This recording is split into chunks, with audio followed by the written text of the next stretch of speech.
I'm scared to death of Texas versus Florida. Good game. Good game. Florida's bad, but they're bad. Like, there's your margins. There's their but they're playing for, inspired defensively right now. Yes, they're but for a few things here and there.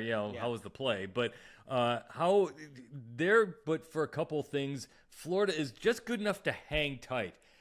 We don't know anything about Texas yet. No idea. They haven't played a meaningful game in a month. And here's the really funky part. They only have one home game between 2 weeks ago and November 22nd. They have 4 straight games because you're including the Red River Shootout rivalry, whatever you're calling it, in that mix. You only have 4. You have 4 straight games away from home. Then they get Vanderbilt at home, and then they go back on the road to, I think, Georgia after all this. I've said from this is my call-off season. They're not going to the playoff.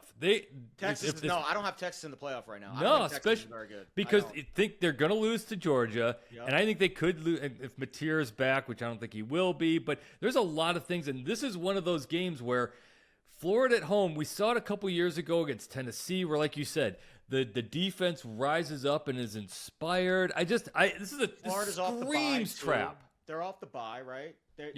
So I make this game 6.5. So the fact that it's basically right on the number tells me that and the total's super low, tells me that I'm probably and I'm lower on Texas than the market is. Tells me that there's probably going to be some money at some point that gets this to 7. And at 7, right? I know you hate the key number talk, but at 7, I think I would bet Florida +7. I think that's a bet for me. But you're right. I do hate it when we're talking about a half point here or there in college, except when you have a point total of 41. Because because if you have a low point total, you're assuming it's going to be a low scoring, tighter game. Agreed. So unless you're thinking that it's going to be 30-3 Texas, which it might be, you know what?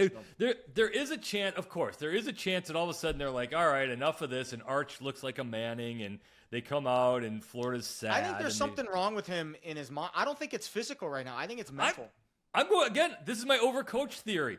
I think this dude from birth has been so badly overcoached. Not badly, because it's Manning's and but you go to every single academy, you've got art, you've got uncles, you've got family members, you've got grandpa, you've got Steve Sarkisian.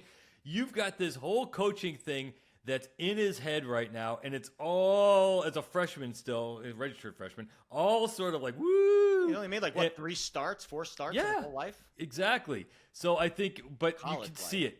Once he just kind of goes back and one read, fire. Well, he's got the physical tools. Now, you want to say there's an injury. I heard there might be an injury. They denied it. I think this is all mental right now. But to the point of this game, right, both teams are off the bye. We think Florida's defense is still playing inspired. Game.